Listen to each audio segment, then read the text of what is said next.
मित्रों नमस्कार, आपका द पीपुल वॉइस में स्वागत है। आज हम ऐसे विषय को लेकर आए हैं और ये जनजातियों के लिए, खासकर उत्तर प्रदेश के जनजातियों के लिए बहुत ही महत्वपूर्ण है। अभी सोशल मीडिया पर बलिया के सदर तहसील के तहसीलदार द्वारा एक कास्ट सर्टिफिकेट रिजेक्शन का कारण बताया गया है। उस कारण पे हम चर्चा करेंगे, लेकिन यह मैं स्पष्ट रूप से आपके सामने रख रहा हूं कि उत्तर प्रदेश में गोंड और खरवार समाज अपने मूलभूत संवैधानिक अधिकारों से वंचित हो रहा है। हम कह सकते हैं कि प्रशासन द्वारा उन्हें वंचित किया जा रहा है, किसी और धर्म और संप्रदाय द्वारा नहीं। और समाज के जो सो कॉल्ड लीडरशिप है, नेता हैं, ये अपने स्वार्थ के वशीभूत अंधे हुए बैठे हैं। ये पॉलिटिकल पार्टियों के अंदर अपना एक स्थान, जगह बनाने के लिए प्रयत्नशील हैं। दूसरी ओर समाज का लांछन है कि कतिपय जनपदों के जिलाध्यक्ष वो दलाली कर रहे हैं शासन प्रशासन की, और यह भी संज्ञान में लाया गया है कि जो प्रमाण पत्र बन रहे हैं उन प्रमाण पत्रों के बनाने में समाज के लोगों का ही दलाली है, और एक हैंडसम अमाउंट जो 20 से 50 हजार रुपए तक का हो सकता है, यह इसका लेन देन हो रहा है। मित्रों, यह तो ऐसी चीजें हैं जो आपको उद्वेलित कर सकती हैं, लेकिन मेरा आशय आपको उद्वेलित करना नहीं है, बल्कि इन जो नेता लोग हैं इनके कुछ करतूतों का भी पर्दाफाश करना जरूरी हो गया। हालांकि एक समाज के व्यक्ति के नाते मुझे ऐसा नहीं करना चाहिए, लेकिन समाज में जो असंतोष व्याप्त है उसका भी निदान करना जरूरी है। इसलिए आपके समक्ष मैं प्रस्तुत हुआ हूं और इस वीडियोस की कड़ी लंबी चलेगी। हम हर कड़ी में आवश्यक शासनादेशों का विश्लेषण करेंगे जो आपके लिए उपयोगी होगा, और यह कार्य आपको प्रशिक्षित करने के लिए किया जा रहा है। अभी पिछले वर्ष दिनांक 26-27 नवंबर को वाराणसी में पटेल धर्मशाला तेलियाबाग 2 दिवसीय प्रशिक्षण कार्यक्रम माननीय कमलेश नारायण गौड़, भूतपूर्व ज्वाइंट कमिश्नर ट्रेड टैक्स के रहे हैं, उनके प्रयास से और बनारस के कुछ समर्पित कार्यकर्ताओं द्वारा यह कार्यक्रम 2 दिवसीय आयोजित किया गया। और इसमें प्रयास था कि हर जनपद के प्रतिनिधि सम्मिलित हों। सम्मिलित भी हुए लोग, और उन सभी से अर्ज किया गया कि आप अपने जनपद में जिला स्तरीय, तहसील स्तरीय और ब्लॉक स्तरीय इस प्रशिक्षण कार्यक्रम को आयोजित करने का प्रयास करें।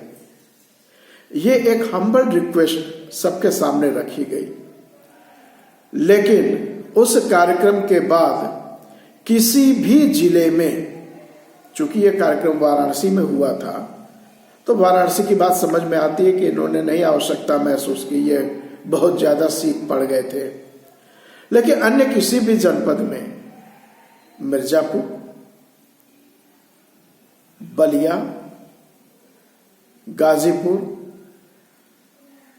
मऊ, आजमगढ़, जौनपुर, देवरिया, जहां जहां से प्रतिनिधि उपस्थित थे, वहां कोई किसी ने भी ये प्रशिक्षण कार्यक्रम को दोबारा नहीं कराया और आज 1 साल का दिन बीतने को है।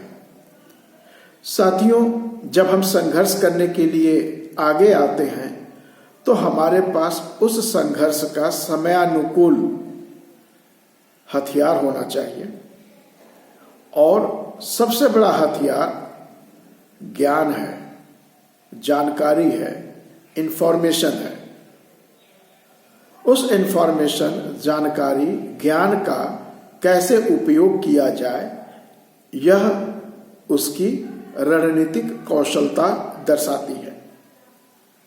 खेद की बात यह है कि जब यह प्रशिक्षण कार्यक्रम ही नहीं लोगों ने आयोजित किया तो यह कार्य होगा कैसे। मैं एक आपके सामने स्पष्ट विश्लेषण रखता हूं समाज के बारे में। समाज में 3-4 कैटेगरी बन चुकी हैं। एक, वो जो पैसे वाले हो चुके हैं, अच्छे अच्छे पदों पर हैं, उनको प्रमाण पत्र की आवश्यकता होती है तो येन केन प्रकारेण वो उसको मैनेज कर लेते हैं और ऐसे लोगों का प्रमाण पत्र बन जाता है। दूसरा वो वर्ग है जिन्हें प्रमाण पत्र की जरूरत नहीं है या वो जरूरत महसूस नहीं करते और प्रमाण पत्र के नाम पर दुनिया भर के स्लोगन सोशल मीडिया पे लिखते हैं और उनमें से ही स्वयंभू नेता दलाली का भी काम करते हैं। तीसरा वर्ग वो बन रहा है जिनको वास्तव में प्रमाण पत्र की जरूरत है लेकिन वो स्वयं संघर्ष नहीं करना चाहते। वो संघर्ष के लिए जिलाध्यक्ष, तहसील अध्यक्ष, ब्लॉक अध्यक्षों का मुंह देखते हैं कि ये लोग धरना प्रदर्शन लगाएं, ये लोग शासन प्रशासन में बातचीत करें और ये हमारे प्रमाण पत्र के लिए संघर्ष करें। और चौथा वर्ग वो है जिनके पास प्रमाण पत्र है और उनके प्रमाण पत्र का वेरिफिकेशन हो रहा है और वेरिफिकेशन के दौरान उल्टे सीधे रिपोर्ट लगाए जा रहे हैं और वो बंदा परेशान होकर कभी इस नेता, कभी उस नेता, कभी लेखपाल, कभी कानूनगो, कभी तहसीलदार के आसपास चक्कर लगाते देखा जा रहा है। इस वर्ग के अंदर पर्याप्त असंतोष व्याप्त है। ये वर्ग हमारा आपका किसी का भी हो सकता है। कहा जाता है कि जब तक अपने पैर में बिवाई न फटे तब तक दर्द का एहसास नहीं होता। यह कुछ स्थिति समाज की बनी हुई है और स्वयंभू नेता अपनी रोटियां सेकने में लगे हुए हैं। मित्रों, धरना प्रदर्शन किसी भी समस्या का समाधान नहीं है, यह अंतिम विकल्प होना चाहिए। यह अंतिम विकल्प आपके पास है। यदि आप अंतिम विकल्प को प्रथम विकल्प के रूप में इस्तेमाल करते हैं तो यह विकल्प खत्म होने की दशा में या असफल होने की दशा में आपके सारे विकल्प खत्म हो जाते हैं। आपके पास विकल्प है कलम का। आप कलम का उपयोग करिए, जमकर उपयोग करिए। लेकिन एक बात और है, कलम का उपयोग करने के लिए आपको शिक्षित और प्रशिक्षित होना चाहिए। कोई भी व्यक्ति हर सब्जेक्ट में मास्टर नहीं हो सकता है। कुछ आधी अधूरी जानकारी रख सकता है। वो किसी एक विषय में मास्टर हो सकता है, 2 विषय में मास्टर हो सकता है। फिर उसके बाद उम्र का अनुभव, कार्य का अनुभव उसको आगे ले जाता है और वो सही सलाह देता है। यह प्रशिक्षण का कार्यक्रम क्यों रखा गया? यह प्रशिक्षण का कार्यक्रम रखने के पीछे तात्पर्य यह था कि लोग समस्या को समझें और उसको निदान करने में व्यक्तिगत रूप से, अगर उनका व्यक्तिगत है तो व्यक्तिगत रूप से आगे जा करके अपनी समस्या का समाधान करें। उसमें वो कमजोर पड़ते हैं तो हमारे बीच में बहुत से लोग हैं जो आपको सही सलाह दे सकते हैं। माननीय कमलेश नारायण गौड़ जी, उनको मैं सादर अभिवादन करता हूं और उनकी जीवसता को देखता हूं, जो अस्वस्थ होने के बावजूद भी समाज के लिए बराबर खड़े रहते हैं। ऐसे लोगों का आप संपर्क कर सकते हैं, सहयोग ले सकते हैं। हम भी आपको सहयोग दे रहे हैं, देने को तैयार हैं, लेकिन आप किसी से यह ना समझें कि वो आपके संघर्ष की लड़ाई लड़ेगा। नहीं, लड़ना आपको होगा, मदद हम करेंगे। जहां आप कमजोर होंगे वहां आपको सक्षम बनाने की कोशिश करेंगे हम। समाज कार्य की परिभाषा भी यही है, जो पीड़ित व्यक्ति है उसको इतना सक्षम बनाइए कि वो अपनी पीड़ा को स्वयं दूर कर सके। यही वास्तविक समाज कार्य है।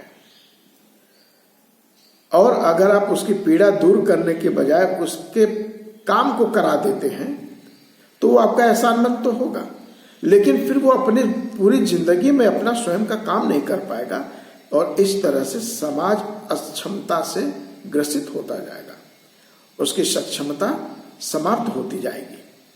इसलिए समाज को सक्षम बनाने के लिए और इस मूल अधिकार को प्राप्त करने के लिए ये प्रशिक्षण शिविर लगाया गया था।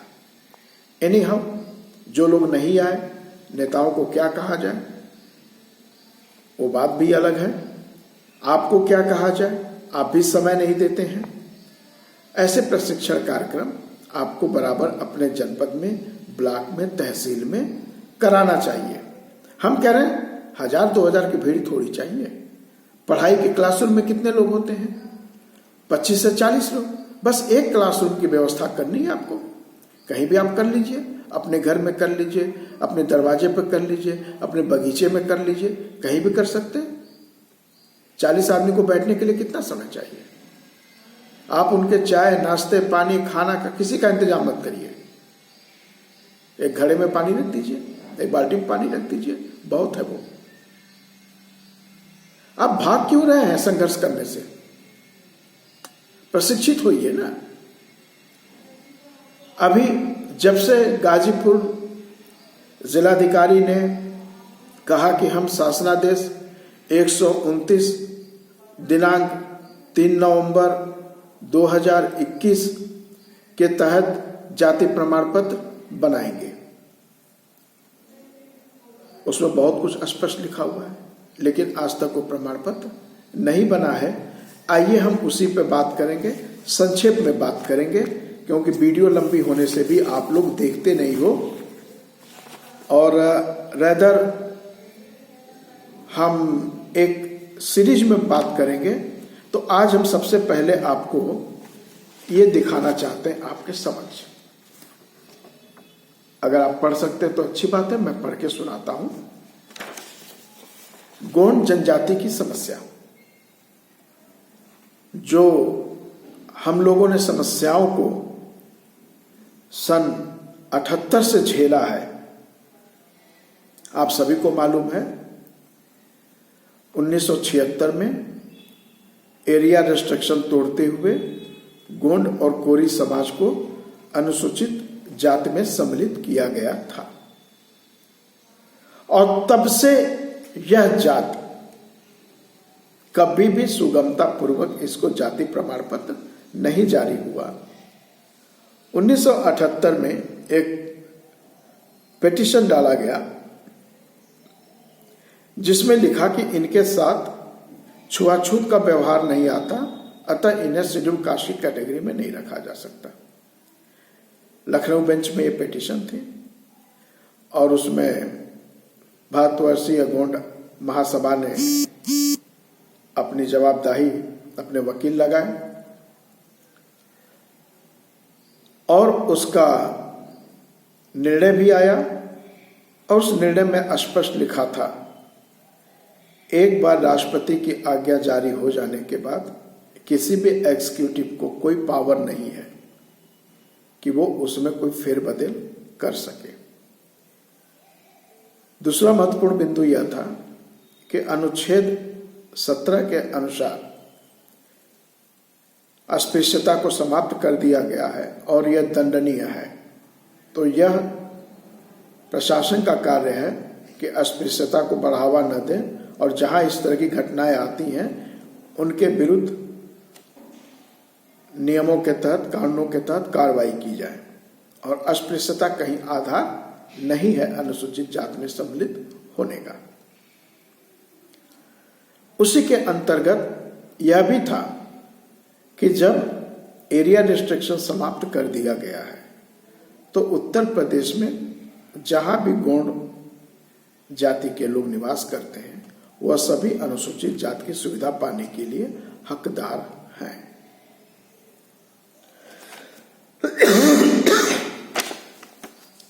यह स्पष्ट उस आदेश में हो गया और वो डिक्री गौड़ महासभा के फेवर में आई, यानी कि गौड़ों के फेवर में आई और प्रमाण पत्र बनना शुरू हुआ। उसके बाद और भी अड़चने आई, समय समय पे आपको हम कहेंगे। तो गौड़ जनजाति की समस्या एक जो विषय है, इसी विषय पे हम लोग बात करेंगे। तो इसका पहला था पॉइंट, इनके छुआछूत की भावना नहीं होती है, इनके साथ छुआछूत का कोई बर्ताव नहीं करता है।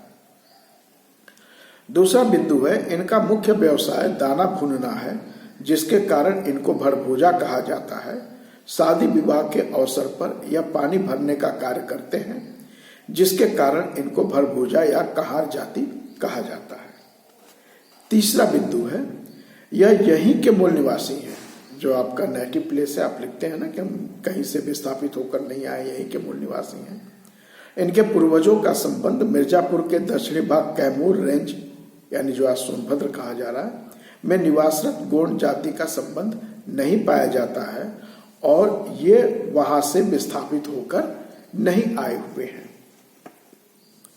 चौथा बिंदु है, भू राजस्व अभिलेखों में गोंड लिखा है, जबकि भारत सरकार राजपत्र में गोंड लिखा है। तो गोंड और गौड़ अलग अलग जातियां हैं। गौड़ जाति कहार, आबलिग, भड़भूजा की उपजाति है। पांचवा, इनकी अंग्रेजी वर्तनी गौड़ की GONRH है, जबकि राजपत्र में GOND है। इनका रहन सहन जनजातियों के समान नहीं है, जबकि जनजातियां समूह में रहती हैं। उनके अंतर्गत एकाकीपन, शर्मिलापन, सामाजिक व आर्थिक रूप से पिछड़े होते हैं। यह विशेषता उत्तर प्रदेश के गौड़ के अंतर्गत नहीं पाई जाती है। सातवां बिंदु है, पूर्वी उत्तर प्रदेश में पाए जाने वाले बाकी गौड़ की कोई भी समानता मध्य प्रदेश, छत्तीसगढ़ या सोनभद्र में पाए जाने वाले गौड़ों के समान नहीं है। आठवां, इनकी भाषा गोंडी नहीं है, जबकि भोजपुरी भाषा गोंड बोलते हैं। नौवां, पूर्वी उत्तर प्रदेश के गोंड अन्य पिछड़े वर्ग में आते हैं। 10वां, बैनामा या पट्टा किया गया है या कराया गया तो अपने को घोषित किए हैं कि वे अनुसूचित जात अथवा अनुसूचित जनजाति के नहीं हैं। 11वां, जनपद में गौड़ जाति निवास नहीं करती है। 12वां, क्या कोई भी व्यक्ति अनुसूचित जात, अनुसूचित जनजात के प्रमाण पत्र अथवा संवैधानिक स्थिति पर शिकायत करने के लिए अधिकृत है? ये दूसरे शब्दों में हम कहें कि शिकायत कौन कर सकता है। साथियों, ये 12 बिंदु हैं। इन 12 बिंदुओं पे संबंधित शासनादेश और उच्च न्यायालय के आदेश, सुप्रीम कोर्ट के आदेश, इन पे हम आने वाले समय में चर्चा करेंगे। अभी 20 मिनट का ये वीडियो केवल आज के इंट्रोडक्शन में हुआ। अगले वीडियो का इंतजार करिए, एक एक बिंदुओं को हम टच करेंगे। तब तक के लिए जय भारत, जय संविधान।